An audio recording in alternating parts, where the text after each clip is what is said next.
Hi guys, what's up? Welcome back to my channel, or welcome to my channel if you are new. My name is Tess and I'm a licensed esthetician here on YouTube. In today's video, I want to talk about something that I know is going to be affecting many of you, that is likely on your minds. And it's a question I recently talked about on my podcast. I have a podcast, by the way, if you don't know. It's called The Treatment Room, and it is dedicated to professional skincare advice and mentorship for new estheticians. So go check it out, The Treatment Room, wherever you listen to your podcast. But I'm doing a new little series called Estie on the Line, where I'm actually taking esthetician student callers, and I'm not going to do this every episode, but just here and there. And a question I recently got from an Estie student was, first of all, her admitting that she was really nervous to go out into the real world, and also asking what my tips were for an interview setting, what kind of questions would be asked, and how she could best prepare. So I want to answer and acknowledge that in this video. I hope you like it. If you do, please give it a big thumbs up. Don't forget to subscribe for more videos and follow me on my other social media. I will leave in the description box below. And without further ado, let's get into the video. Okay, I want to start this video off by, firstly, throughout this whole video, I want to be completely honest. My whole goal with my channel is to help you guys avoid surprises and to help you avoid mistakes that I made. And of course, you're going to make your own mistakes, but I just want to help as much as possible. So I want to be completely honest and give you the best advice I can. Okay, the first thing I want to say is that you will find the job that is a right fit for you, and there will probably be many stages of career where different jobs are a fit for you at that time. I want to be completely honest. Usually the more experience you have, the more seniority you have at a job, the more flexibility you have as far as choosing your hours or choosing the exact type of services that you give. In the beginning, I think everyone should at least be prepared to possibly do services that aren't their first choice, or perhaps take on hours or days in their work schedule that, again, are not their exact first preference. And reason being, just it tends to be with every industry, the more experience and seniority you have at a company, that's when you sort of earn your stripes and get more of an opportunity to choose exactly what you want to do, when you want to work, that kind of thing. But I do want to mention this because sometimes I think there's sort of a myth going around that estheticians always get to choose their own hours. It's this super flexible sort of job, and I don't think that's always the case. You can certainly get lucky, and you may get lucky with your hours. You may get lucky by just doing the services that you want to do. But in the beginning, I would expect to pay your dues just a little bit. And I think this is true for any industry. I've worked a lot of jobs. I feel like I've had 9 lives, worked in fashion, media, magazines, all different kinds of roles. And in every job I've had, I did have to work my way up the ladder. There aren't really internships in aesthetics. There might be the odd externship, but you are sort of skipping a step in going straight into a paid position. I worked a lot of unpaid internships and really paid my dues for a long time before I started moving up the ladder at various jobs. When I got my first aesthetics job out of esthetician school, it was at Credo Beauty, and I would say 80% of my job was retail, and 10% as I spent more time at the job, it was more like 20%. I had 10 to 20% of the time doing facials in the treatment room. But I did have to work weekends. I had to work later evenings, that kind of thing, and I was on the floor as a retail salesperson for most of the job. Now, I think that's a little unusual, and Credo is a retail beauty store, sort of similar to Sephora or Ulta. So unless you're going into a job like that or applying to a company like that, it may not be the exact same thing where you're only doing retail, but that was my experience and the way I got my foot in the door to eventually be able to do facials. In my next position, I was able to strictly only do facials, 5 facials back to back, and I did get lucky with the ability to, for the most part, choose my days and hours, and I got really lucky in that I was able to focus solely on facials and skin. I didn't have to do waxing, makeup, eyelash extensions, anything like that. I was lucky enough to just focus on what I wanted to focus on, which was skin, but I just wanted to point that little story out because it may be similar for you, where you start off working somewhere because you're able to get the job, and you may have to be a little jack of all trades in the beginning. Maybe not, but I'm just putting it out there to sort of set the expectation that your first job out of esthetician school isn't always like the final destination, and that's okay. It may not always be the dream job, so I would just be super gentle on yourself and be proud of yourself if you do get a job offer. Again, especially in this crazy economic time and time of a pandemic, if you are able to get a job offer and it seems like a place you will be happy, then I would be pretty proud of yourself, even if it's not the exact, again, final destination that you have in your career, because it won't be. Likely you will have a few jobs, and this will just be a stepping stone in the right direction. So sometimes it's kind of like sitting at a bus stop for a little bit and getting on multiple buses, even though, again, it's not your final destination, it's not the end goal. These are stepping stones to get you to where you want to eventually be. And I promise you, every experience you have will be relevant in some way. You will learn something. There's even things that are transferable skills I have from my previous jobs in magazines and media that I was able to carry over to my career now, managing my own social media, understanding how to brand yourself and how powerful branding and social media can be as tools, and even storytelling. That is something I have carried over into what I do now. Something I really don't think people talk about enough is the transition from school and graduating to the real world and having to support yourself and getting a job. I'll just use myself as an example. First, before esthetician school, I went to a regular 4-year university.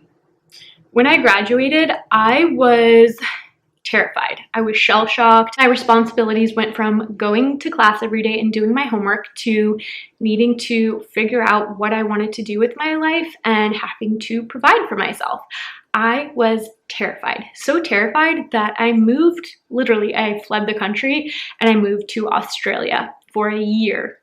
And I got different jobs there. I was able to work at GQ magazine. I actually had a skincare retail job. So I was doing different kinds of jobs in Australia, but it was sort of my way of not facing reality. And so I just wanted to use that example to maybe illustrate how normal it is to be scared and want to run the other way from your responsibilities, which is what I did. But you're going to figure it out, and every step you take is going to help you get where you eventually want to be. Yeah, I hope that helps you realize you are really not alone in feeling nervous and scared to graduate. It's a big transition going from school to the real world. So I think really the best thing to do is sort of normalize your expectations for yourself and don't put all of this huge pressure on yourself, especially in a pandemic. I think we have to be patient, and your career is not something you need to rush. You do not have to prove anything to anyone. I know I used to feel like everyone was looking at my LinkedIn and my resume, and I had to keep putting impressive things on my resume in order to impress people, in order to keep up with the social pressures and feel good about myself because I was comparing myself to everyone around me. Everything I saw on social media, which we know it never tells the whole story, but I would look at other people getting new jobs, adding things to their LinkedIn, and I would get so freaked out that I wasn't doing enough, that I was a failure. And you're not. You do not have to impress anyone. Again, we're not in a rush here. We're playing the long-term game, and your happiness is what matters. Of course, we want to progress.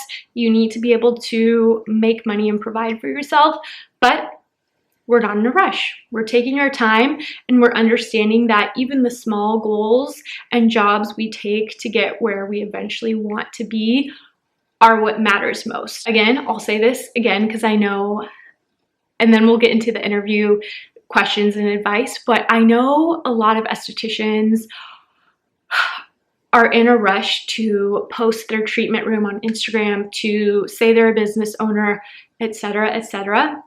And I'm so happy for you if that is the path you've chosen and that's what you want to do. But I just want to plant this seed that you are not in a rush, and the more time you take to educate yourself, to learn from other work environments, to have different bosses and see how they manage things, how they are able to create a successful or a not so successful spa business, the more all of those experiences will benefit you and make for a stronger business model for yourself. So again, we're patient and we are playing the long game. It's not about the short term. The next thing I wanted to address before I get into the interview tips is that I know a lot of estheticians have a really strong idea of what makes them happy in the aesthetics world and what exactly they want to focus on. I think there are certain people who can really succeed in figuring out that niche right away and just focusing on that and applying for just those types of jobs. I think that can work out for certain people. And I really am a fan of niching down in the industry and specializing in one thing. That said, I think many esties benefit from keeping an open mind. Now, there are certain people like my friend Jackie who knew she wanted to do only lash extensions, and that's what she wanted to focus her business on. She does a little bit of tanning and brow lifts, brow lamination, brow tints, things like that, but she knew in esthetician school she wanted to have a lash extension business. And somebody like that, I could really understand them wanting to go out and just find a job working at a lash extension franchise, something like that. But maybe for somebody who wants to focus on just skincare, because I know this is a lot of esties and this was me, I only had an interest in facials and skincare. And still to this day, that's really what my love for aesthetics stems from and really what I enjoy doing with clients. That said, I think it goes a little bit back to my example of doing retail in the beginning. What all of my mentors kept telling me in the beginning when I was first looking for a job, and I really didn't have success immediately. I think it took me about a month or two to get my first job, but my mentors kept telling me to be patient, to be open-minded, to apply to jobs where other services were being done, such as waxing, things like that. Places like Benefit, Ulta, Sephora, Credo Beauty is just a more non-toxic version of a retail beauty store, but they really encouraged me to have an open mind and to consider applying to jobs that were outside my main interest of skincare, because although it's great to have a strength and an expertise, sometimes in the beginning you have to have a little bit of a wider scope of practice. And I think it's great to at least have a fundamental understanding of how to do something like a brow wax in case you are in a facial and your client says, do you have time to do a little brow wax? It's always it's always nice to be able to offer that, even if later down the line you just want to do skincare and facials. So that would be my advice, especially for those of you graduating in this extreme economic circumstance of fewer jobs, fewer spas being open, spas operating at half capacity. You guys are in a challenging situation that will not last forever. But my main advice would again be to keep your options open, and that way you can start getting some experience in the beauty industry. And that way, when more things do open up, when you do have more options, you will have some experience to speak of. And I think that can go a long way. I was able to get my second job doing only facials and skincare because I did have at least one job on my resume that was in the aesthetics and beauty realm to speak of. Having that job, even though it wasn't exactly what I wanted to do, was a stepping stone to the next place, which really was my ideal working environment at the time. I definitely don't think finding a job in the pandemic is going to be impossible. I think, to play devil's advocate, I think a lot of people are really excited and ready to start investing in the self-care after having months at home where we are looking at ourselves in the mirror in a magnifying glass and really craving self-care, somebody massaging our face. People cannot wait to get their Botox, their facials, things like that. So I do not think the world of aesthetics and beauty is going anywhere. If anything, I think people are going to have more of a need for it than ever. So I think in the long term, we're in a great spot. But for those of you graduating, again, I think flexibility is the key. So, although first, of course, we're going to see if we can get our first choice of job, we are also going to keep in mind other options. So some options I wanted to just lay out there for you in case you're really having a tough time finding a job. You could, one, consider pitching yourself to companies, places you really want to work, instead of applying to job postings, things like that, that they receive a mass amount of applications for. First tip, consider pitching yourself to the places you want to work at. This is sort of like my little secret that I mentioned in a lot of videos. It is how I have gotten virtually every job I've ever had. I have done the cold emails and the cold calling because I think it sets you apart and it shows you have a special interest in that company. And I think companies get just as excited to have somebody applying that really wants to work there. So that's my first number one tip. Make a little list of the places you want to work. Go out and get them. Write them an email. Tell them why you want to work there, why you were a great fit. Attach your resume. Send a little about you in the email. Be super gracious. Ask if they have time to talk to you, and see what comes of that. Second tip in regards to pitching yourself, you might also offer to work on weekends.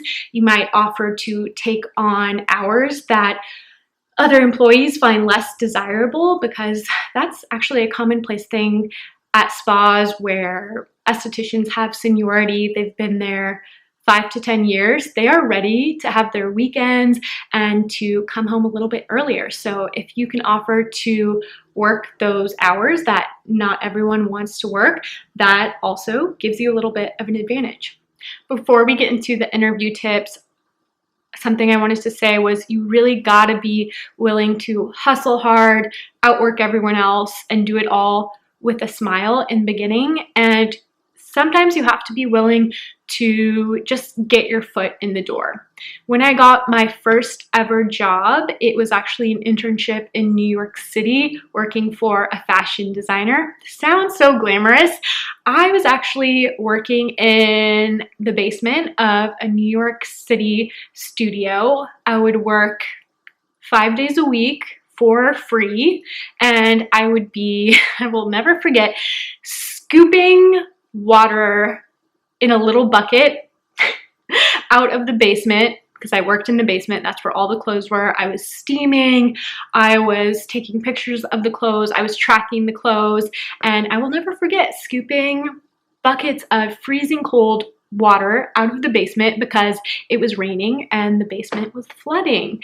Also taking subways in the pouring rain, getting lost in New York, having the rain actually break my phone. So I was actually lost in New York City, wandering around with all of these expensive dresses. I'll never forget it. And it made me a stronger worker because of it. And they're fun stories to tell now. But don't be afraid of a little bit of hard work in the beginning and be willing to do what it takes to get your foot in the door. Again, especially right now. Crazy times, and the options are not what they once were. And again, getting your first job in any industry, you don't normally have the first pick of the litter. So again, we're being open-minded. You might consider ways, again, you can get your foot in the door. Maybe you work at a front desk of the spa that you really want to work at, and that's a way to get familiar with the spa setting, what goes on, how you can offer a certain level of customer service. Number two, you could offer to assist at a dermatologist's office. You could offer to be a receptionist, things like that, just to get your foot in the door. And then third, I think retail options like Ulta at least offers facials, so I think that can be a good option. Benefit, to my knowledge, also offers facials, but might be a little bit of retail as well. Credo Beauty, if they have a Credo Beauty in your area, you might, again, have the opportunity to do a little bit of retail, a little bit of waxing, makeup, facials, whatever else you want to do. So those are just a few suggestions of ways you can get your foot in the door. Okay, now that I've rambled forever and it's actually getting dark, I want to get into the main question, which is about how to prep for the interview process. I want to talk about a few things I think employers look for. So this is coming from my experience as well as what other seasoned managers, spa managers, things like that have told me they look for in their interviewees. So the first thing I think people look for is your energy, your personality. Are you somebody that clients are going to be excited to be around, that is going to bring people in? Do you have a good bedside manner? Do you have a good level of customer service? Just essentially, like, do you have a good energy? Because you would be surprised how much one bad apple in a spa, somebody with a negative energy, can really affect everyone in the spa. So I think that's something managers are very aware of. No client wants to walk into a spa and feel like the esthetician wants to be somewhere else. She's not happy. She has a negative personality. No. Clients want to come in. They want to feel like they are the most memorable client at the spa. They want to feel doted on. They want to feel you're excited to see them. So energy, just like purely your personality, that carries more weight than you may realize. So even before you get caught up in the interview questions, what you should know, X, Y, Z, really understand your personality and how you handle yourself in the interview is going to make a big impression on whether or not you get hired, simply because people want to be around other nice people. That's it. I am rambling, but the second thing employers look for, I think, is outside education. And I think they look for this for a few reasons. One, it shows that you were willing to go above and beyond just the basic requirement of passing state board and getting your license. It shows that you are curious and interested, and that you have a willingness to learn and constantly be learning and educating yourself. I think employers understand that that initial excitement can fade pretty quickly if you don't stay in touch with your passion, if you don't strive to take new classes and to be learning more than, again, just the basics, what you learn in aesthetic school, which is essentially basic facials, basic skincare, and how to be safe and sanitary. They would like to see, because skin is very complex, they would like to see that you go above and beyond to try to understand different conditions, different popular skin concerns like acne, and have a more advanced knowledge of ingredients than, again, just what you learn in esthetician school. The third thing I think they obviously look for, but that is not a deal breaker, is your technique.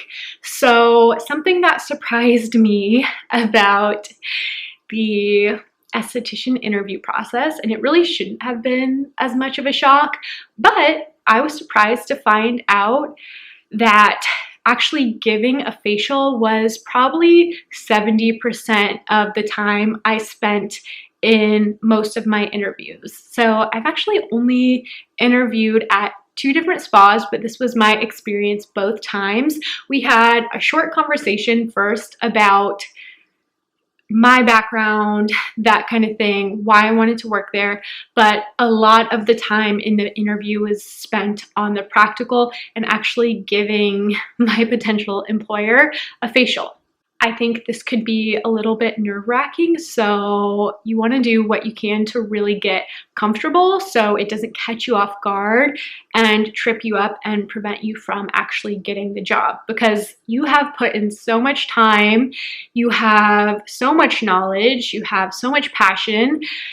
So don't let something like actually giving the practical and being caught off guard ruin your chances of getting the job. If it makes you feel any better, when I gave both of my facials to these employers, they both had similar feedback, which was that I was very green, and that's a nice way of saying she could tell my style wasn't fully developed. They could both tell I was very nervous, and this is something that went away with time. It was, for me, the biggest thing standing in my way was myself and my nerves.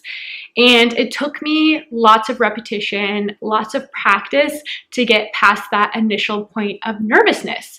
If you think about it, when somebody's laying down for a facial, the last thing they want is somebody timidly touching your face. You can tell when somebody is scared to touch skin and give a facial. So that's the first thing, and you can get over that hurdle by practicing. Practice a lot. Practice on your family members, friends, while it's safe to do so. Get as much hands-on experience, especially if you are taking your esthetician courses over Zoom, like I know a lot of you are. You're really going to need to buckle down and get familiar touching skin. Employers look for technique. They look to see that you can give a basic facial, and not only do they want to see that you can do it in a way that's sanitary, which is sort of the main purpose of state board, they want to see that you are comfortable. They want to know your clients are in good hands, and they want to be reassured that your client is not going to pick up on the fact that you are new. I got super lucky, and my employers saw so much passion in me that they were willing to overlook me being a little bit shaky and inexperienced, because that can be taught. And if you get lucky and have a great employer, they will be invested in teaching you and giving you a little bit of time with the training wheels on so you can get more comfortable. But that's not every boss. And the more experience you can come in, the more you can come in and show sort of your unique style, and everyone has their own unique style as a facialist. So if you can show that you're comfortable enough and that you've developed that a little bit, aside from just the basic European facial you've learned in school, you are setting yourself up for more success.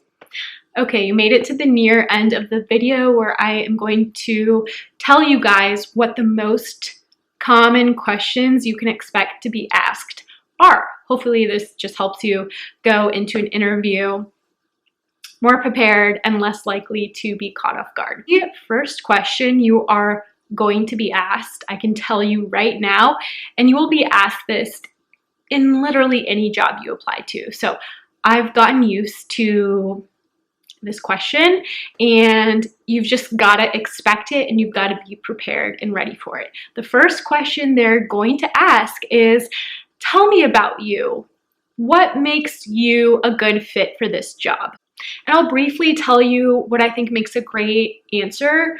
First, passion. It's got to be clear that you want to be there. So talk about your outside education. Talk about what you do in your free time that's related to aesthetics. show your personality. Don't be afraid to let them know a little bit about you, because they get tired of hearing the same robotic responses. At the end of the day, the goal is to stand out in a good way. So I would say something like, my name is Tess. I'm from San Francisco, California. I absolutely love aesthetics, and my former background is actually pretty different, and I would use this to my advantage. I would say I had a background in media. I worked for companies like E! News and The Hollywood Reporter. I'm now doing a 180, and I went back to school because this is my passion, and I know you're taking a little bit of a chance on me, and this is my first opportunity in aesthetics. I'm here because I really want to be here, and I promise every day that I am here, I will still really want to be here. I talked about things like my YouTube channel that I had started at the time, and I told them, in my free time, I take extra classes and I invest my time in YouTube. I love making videos and educating and sharing my passion. That's not going to be the answer for everyone, and your outside passions don't have to be aesthetics, but if you can tie in your passion for beauty or skincare, whatever it may be, whatever you do in your free time, that's likely a reflection of your passion. Maybe it's watching YouTube videos. Talk about that, because they want to know that you're excited. First and foremost, they want to see your personality, and they want to hear about your education. Again, they want to hear that you have gone above and beyond to learn, and they want to know that you are the type of person who is going to continue to want to learn. Especially since you don't have a lot of experience in the beauty industry yet, it can be really helpful to bank on talking about that outside education and those extra classes you have taken, and maybe that time you've had in the lab, case studies, clients you have had, what your experience has been. The goal should be to make yourself stand out, and if you're not the most experienced person they've interviewed, make yourself be at least the most passionate. The next question you should expect to be asked is, what modalities are you comfortable with or have you used in the past? So talk about modalities you've used at school, whether it is high frequency, galvanic, LED. I don't know what the kids are using these days. I feel like a lot of you have more fancy and modern equipment than I used in school, but talk about whatever modalities you learned in school. Likely they are looking to understand if things you've done at school are things that they provide, services they provide in their treatment room. The next question I think you should be prepared for is, are you comfortable giving extractions? And this was not a skill I had particularly honed yet. My school really didn't focus too much on extractions, sadly. Now I would say it's one of my areas of expertise, and I love giving extractions, whereas I used to be intimidated by it. But I didn't necessarily have that experience, but it's still something they want to know what your comfort level is with extractions, because usually it's one of the main things that clients come in for. They want to get rid of their blackheads. They want to make an improvement with their acne. So extractions are really important. Next, I think you should be prepared for the question, what is your availability like? And my advice to new estheticians is to be as flexible as you can. Likely they're going to ask if you are willing to work on the weekends, and I would suggest it's something you are willing to do if it comes down to sacrificing a little bit of time with friends and family. It's unfortunate, but it is a part of our industry. People really enjoy getting facials and getting pampered on the weekends. So likely working on the weekends will become your new normal in aesthetics. There's the lucky few who don't ever have to work on weekends or don't do that anymore. But I think for the majority of estheticians, it's kind of like, we don't know what a weekend is. Our weekend is usually like Monday, Tuesday. So that's something to be prepared for. And I would advise not to be too difficult here. And I hate to say that, but likely if they can tell you're a bit of a diva, you're not willing to give up your weekends, you know, you're somebody who values your social life above getting the job, they may give it to somebody else. And that's unfortunate to say, but it's just the reality. I think it's also probably guaranteed they're going to ask something along the lines of, what drew you to aesthetics? What do you like about this industry? What is your favorite service to perform? All sort of just ways to get an understanding of your passion. Again, these are the types of questions that you have the advantage with. You are a young, new esthetician, you are fresh, you have so much energy, so really use that to your advantage and talk up your passion. Lastly, I sort of touched on this in the beginning, but the employer is likely to ask, why are you a fit for this particular job, this particular spa? So be prepared to answer that, and this answer is going to be different for every spa. So you want to make sure, even if it's not your first choice spa, you've done the research into understanding what is this spa all about, what's their vibe, what is their clientele like, what type of services do they offer, what is their brand like. So have a good understanding of that and have an answer prepared that will make you, again, stand out, and try to tie those things into you and your strengths, and again, why you would be an asset to their company. If you can make somebody's life easier, if you can just make it clear that you have done your homework and you really want to work there. I used to think like people giving job interviews are there to find things wrong with me. They're really looking to find things right with you. They are looking to hire somebody and take this off their plate. So maybe that helps you to just understand that they are on your team, and it helps you to take a little pressure off. I'm going to wrap up the video with the question, how can I know if a spa is also the right fit for me? I think this is so different for every worker. Everyone values different things. Maybe it's work-life balance, maybe it is your schedule, maybe it is the services you provide, maybe it is the people, maybe it is the level of technology and just the overall aesthetic of the spa. Ask about all of it and try to get a sense for all of it and any additional things that are important to you. If you really want to give hydrofacials, ask if they have that. If you want to hone your waxing skills, ask what percentage of the job would be waxing. So it's going to be so different for everyone. And I think you should just pay attention to what is on your mind and heart, and have the understanding that you may not get everything you want in the beginning, but try to put yourself in the position where if you have options, you can choose the option that will make you the happiest. I think in my first job, I was so set on working in that particular spa because it was actually the spa where I had my first facial, and it was the spa that really changed everything for me. So I had this sort of vision for it, and I was so set on working at that spa. I don't know if I asked enough questions because I just felt, I almost romanticized it. I wanted to come full circle and work at that spa. When I was at that spa, I would never say it's a waste of time, but I learned what I wanted out of a different work experience. I had a manager who was actually a cosmetologist. She was a great manager, great person, but she couldn't necessarily teach me skills to advance because it's just not, it wasn't her background. She had a background in hair and makeup, and I needed somebody with a specific experience with facials and skincare. And whenever I would give her facials, you know, the feedback that I would get was like, this was the best thing ever. Like, I needed this. Like, she would love it. And that was great. I think it built my confidence, and it was the right stepping stone for me at the time.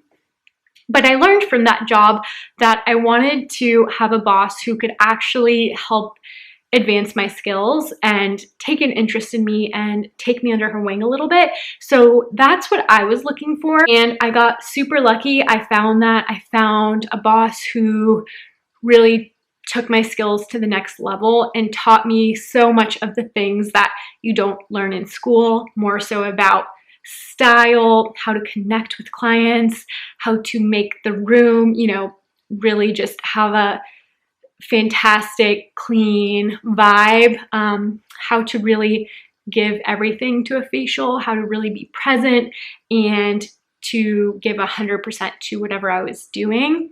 Those were things I needed somebody to keep me accountable for. So it really depends on you and what is going to make you happy. Don't feel like you are not deserving of doing the main thing you want to do. That is not the point of what I said in the beginning. I just want you to have an open mind, and hopefully you get to choose and you have the ability to choose the job that makes you the happiest. So ask about everything and just know your options will get better and better. Your first job as an esthetician most likely isn't going to be your last job, if that makes sense. Maybe one day you will have your own spa, who knows? And maybe you will wind up with your dream job right out of the gate. It definitely happens, but all of this is just to sort of help you set a realistic expectation for the future, for the state of our economy right now, and to hopefully give you the knowledge to pick the best option for you. So I really hope all of this helped. So I think at the end of the day, ask what you are thinking about. If you have concerns, don't be afraid to ask. If there are things that are going to make you miserable, I hope you don't feel like you have to take that job, but I think my point in this video is just to keep an open mind, and hopefully you do get your absolute dream job. I think for most estheticians, their first job out of esthetician school doesn't tend to be their last job or their final job. It's usually more of a stepping stone, but maybe you'll get lucky and find your absolute dream job. I really hope you do. And I hope these tips helped, and I hope they helped encourage you, but also give a realistic idea of what you can expect post-grad. And if you get one job offer, you should be really, really proud of yourself. If you have to spend a lot of time applying to jobs, looking for jobs, sending emails, just know that is normal too, and we have all been there. And unemployment, it's rough. So please don't get discouraged. Don't get down on yourself. It will happen. And you will have a job. So enjoy this time if you can, and use it to your advantage to get prepared, and really ask yourself what would make you the happiest and what you can do to set yourself up for a good future.